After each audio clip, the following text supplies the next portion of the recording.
Sir ನಮಸ್ಕಾರ sir, ಏನು ನಿಮ್ಮ ಹೆಸರು? ಬಸವರಾಜ್ ಸರ್. ಬಸವರಾಜ್ ಅವರೇ, ಪೆಟ್ರೋಲ್ ರೇಟ್ ಎಲ್ಲ ಗಗನ ಚುಕ್ಕಿ ಬರ ಚುಕ್ಕಿ. ಗೊತ್ತಿರೋದು ಬಿಡಿ. ಗೊತ್ತಿರೋದೇ ಬಿಡಿ. ಏನು ಹೇಳ್ತೀರಾ? ಏನ್ ಹೇಳೋಣ, ನಿಮ್ ಜೇಬಿಗೆ ಕತ್ರಿ ಅಲ್ವೇ? ಏನು ಮಾಡ್ತೀವಿ, ಏನು ಹೇಳ್ತೀರಾ? ಏನ್ ಹೇಳಕ್ಕಾಗತ್ತೆ ಸರ್, ಹಾಂ, ದುಡಿಯೋದೆಲ್ಲ ಇದಕ್ಕೆ, ದುಡಿಯೋದೆಲ್ಲ ಪೆಟ್ರೋಲು ಒಂದು ಹೊಟ್ಟೆಗೆ ಒಂದು ಟ್ಯಾಂಕಿಗೆ. ಬ್ಯಾಂಕಿಗೆ, ಹಾಂ, ಇಷ್ಟೇ ಜೀವನ. ಒಂದ್ ಕಡೆ ಎಣ್ಣೆ ರೇಟ್ ಜಾಸ್ತಿ ಮಾಡ್ತವ್ರೆ, ಇನ್ನೊಂದ್ ಕಡೆ ಪೆಟ್ರೋಲ್ ರೇಟ್ ಜಾಸ್ತಿ ಆಗ್ತದೆ. ಸರ್ಕಾರ ಒಳ್ಳೆ ಸರ್ಕಾರ ಆಯ್ಕೆ ಮಾಡ್ಬೇಕು ಸರ್. ಹಾಂ, ಸರಿ, ಸಮಸ್ಯೆ ಯುದ್ಧದಿಂದ ಆಯ್ತಲ್ಲ, ಸರ್ಕಾರಕ್ಕೆ ಹೆಂಗ್ ಬ್ಲೇಮ್ ಮಾಡ್ಬೋದು ಅಂತ? ಸರ್ಕಾರದಂದ್ರೆ ಸ್ವಲ್ಪ ಬುದ್ಧಿವಂತ ಪ್ರಧಾನಿ, ಹಾಂ, ಒಂದು ಒಳ್ಳೆ ಟ್ಯಾಲೆಂಟ್ ಇರೋರು ಇಂಥವ್ರು ಆಯ್ಕೆ ಮಾಡಿದ್ರೆ ಹಾಂ, ತುಂಬಾ ಚೆನ್ನಾಗಿರುತ್ತೆ ಅನ್ನೋದು. ಅಂದ್ರೆ ಈಗಿರೋ ಪ್ರಧಾನಿ ಬುದ್ಧಿ ಇಲ್ಲ ಅಂತ ಹೇಳ್ತಿದ್ದೀರಾ?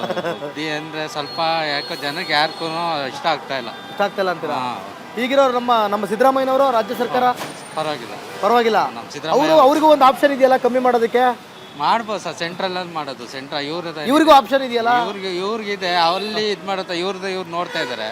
ಸೆಂಟ್ರಲ್ ಅಂತ ಮೇನ್ ಇರೋದು. ಈಗ ಅಲ್ಲಿ ಯಾರೊಬ್ರು ಹೇಳ್ತಾ ಇದ್ರು, ಫ್ರೀ ಕೊಟ್ಬಿಟ್ಟು ರಾಜ್ಯ ಸರ್ಕಾರದಿಂದ ಫ್ರೀ ಕೊಟ್ಬಿಟ್ಟು ದಿವಾಳಿ ಆಗೋಯ್ತು. ಇಲ್ಲ ಆತರ ಏನ್ ಬರಲ್ಲ ಸರ್. ರಾಜ್ಯ ಸರ್ಕಾರಕ್ಕೆ ಅವ್ರು ಕರೆಕ್ಟ್ ಮಾಡ್ಕೊಂಡು ಹೋಗ್ತಾ ಅವ್ರು ಕರೆಕ್ಟ್ ಮಾಡ್ಕೊ ಹೋಗ್ತಿದ್ದಾರೆ. ಸೊ ಇಲ್ಲಿ ಮೋದಿಗೆ ಸ್ವಲ್ಪ ಬುದ್ಧಿ ಇಲ್ಲ ಅಂತ ಆಯ್ತು. ಮೇನ್ ಸೆಂಟ್ರಲ್ ಪ್ರಾರ್ಟಿ ಇರೋದು. ಅದೇ ನರೇಂದ್ರ ಮೋದಿ ಅವರಿಗೆ ಸ್ವಲ್ಪ ಬುದ್ಧಿ ಇಲ್ಲ, ಯಾರಿಗಾರು ಬುದ್ಧಿ ಇರೋರು ಬರ್ಬೇಕು ಅಂತ ನೀವು ಅಂತಿದ್ದೀರಿ. Okay okay sir, okay okay okay.